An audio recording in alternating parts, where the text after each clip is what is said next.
আমরা উন্মুক্ত পরিবেশে সম্পূর্ণ গণতান্ত্রিক পদ্ধতিতে আমরা আজকের এই সম্মেলন করতে চলেছি। আপনারা জানেন যে বিগত 17 বছরে আমরা গণতন্ত্রের জন্য, আমরা সুষ্ঠু ভোটের জন্য আমরা রাজপথে রক্ত দিয়েছি, ঘাম দিয়েছি, আন্দোলন করেছি, সংগ্রাম করেছি। বিগত দিনে আমাদেরকে শুনতে হয়েছে আমরা গণতন্ত্রের জন্য আন্দোলন করি, সংগ্রাম করি, কিন্তু আমাদের দলের মধ্যে কোনো গণতন্ত্র নেই। আমাদের যে সমস্ত বন্ধুগণ এ ধরনের উক্তি করেছেন তারা আজকে দেখে যান আমরা একটা সুন্দর সুষ্ঠু পরিবেশে গণতান্ত্রিক ভাবে নেতা নির্বাচনের জন্য আমরা একটা কাউন্সিল অধিবেশন করতে চলেছি।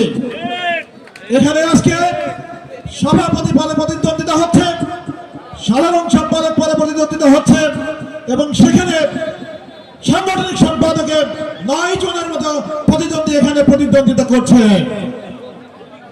এখানে কাউকে বাধা দেওয়া হয় নাই, কারোর পক্ষ দেওয়া হয় নাই, কারোর বিপক্ষেও কেউ যায় নাই। সবাই সুন্দর সুষ্ঠু পরিবেশে একই মঞ্চে বসে সবাইকে সহযোগিতামূলক ভাবে এখানে নির্বাচন করা হচ্ছে। বিভিন্ন ভাবে দলকে ছোট করার জন্য অথবা ইমেজকে খাটো করার জন্য আমাদেরকে সমালোচনা করা হয়েছে। আজকে আপনারা দেখেছেন সমস্ত সমালোচনা, সমস্ত কুচ্ছা আমরা ঝেড়ে ফেলে আমরা একটা সুন্দর সুষ্ঠু এই সম্মেলন আয়োজন আমরা করেছি।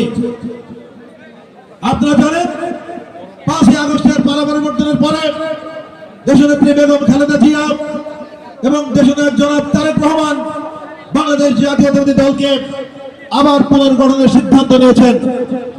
এরই ফলশ্রুতিতে বাংলাদেশ সহ এই কুষ্টিয়া জেলাতেও নতুন আহ্বায়ক কমিটি দেওয়া হয়েছিল।